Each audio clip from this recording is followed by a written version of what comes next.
Hi everyone, Eric Zippy from howtotake.awesomephotos.com, and I wanted to give you a simple and quick Lightroom tutorial on how to take an image that looks like this and convert it into an image that looks like this with a few easy steps in Adobe Lightroom.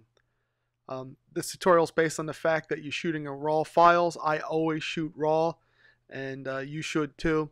It takes advantage of all the information that is captured in a scene and takes advantage of all the information that the camera provides you. When I capture, I try to get the full range of details in my image. As you can see here, I've done it pretty good. I'm a little underexposed, but I've got a pretty good range. Highlights over here, your darks are over here. As you can tell, Adobe gives you some ideas as far as heads up where those things are in a histogram display. I use Adobe standard profile, and I use the current process for Lightroom 4. This is going to make images when they come into Lightroom are going to look quite different from when actually you saw them in the camera screen, but don't be alarmed. You'll get used to it after a while. I always make sure that I have removed chromatic aberrations. This is great, especially you have some of the beginner lenses that can help with the quality and remove some of the purple fringes. Also, I have under lens corrections, I have enable profile corrections set on, so it takes out some of the distortions that you have in your lenses.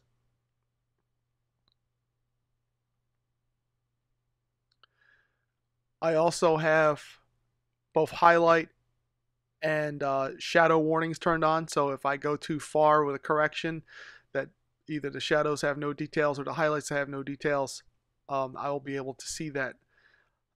Now, as a basic starting out point, I usually hit auto. And I know some people are like, why auto? But you know what? It's a good reference point to start, and a lot of times it actually works out quite well. As you can see, it averages out the tones here. It's not quite where I want it to be, but it's a good start. And you can also see up here, it's already giving me a little bit of a warning that I'm losing a highlight right here. Not a big deal. I'm not worried about it. Next thing I do is I come down to the tonal curve, and by default, that's usually set to linear. And that's one of the big ways of getting around what everybody calls that digital look. As far as the tones, they look digital.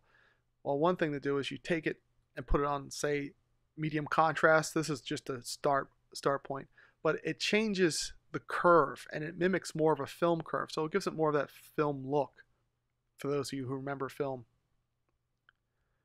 I next, especially since this is a landscape and I want some decent saturation and clarity, I take it up to around 40. Vibrance, I take it up quite a bit, 30s to 40s, and also in saturation. Just a bit too high. Okay, there we go. Now, this is Acadia National Park. Awesome place to visit, so I highly recommend you get there.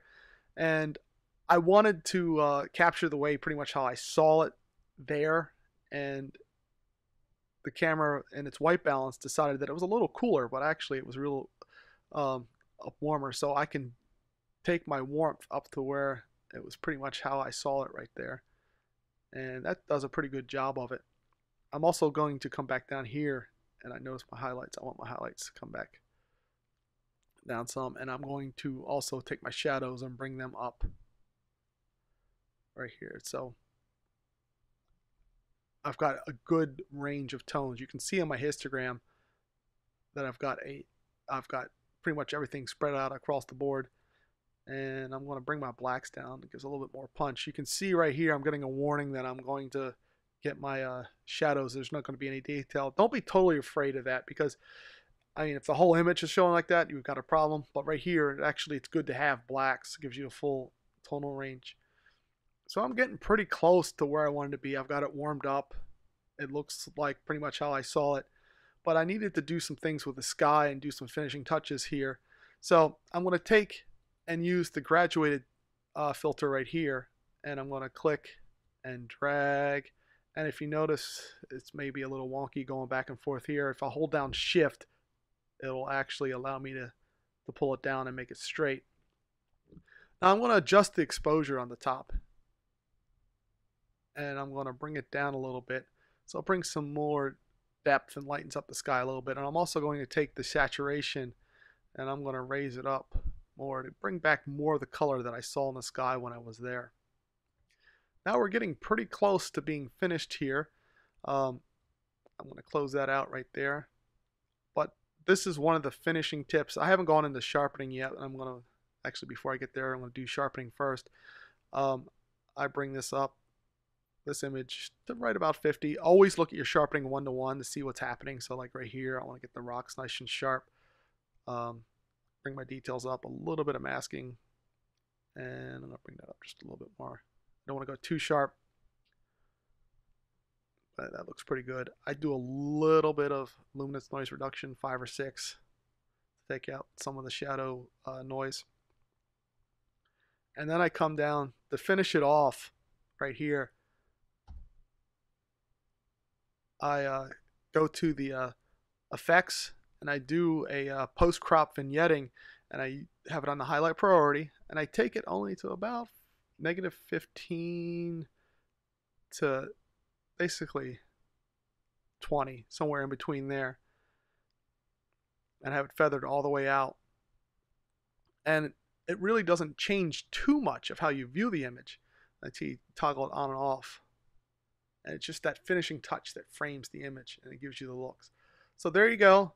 Few easy steps, and you have an image that looked pretty blah coming in, going out that looks pretty awesome. So my name is Eric once again, and thanks for watching this video. If you have any questions, feel free to contact us on the Facebook page, How to Take Awesome Photos, and the website will be coming up soon, howtotakeawesomephotos.com. Stay tuned. Thanks.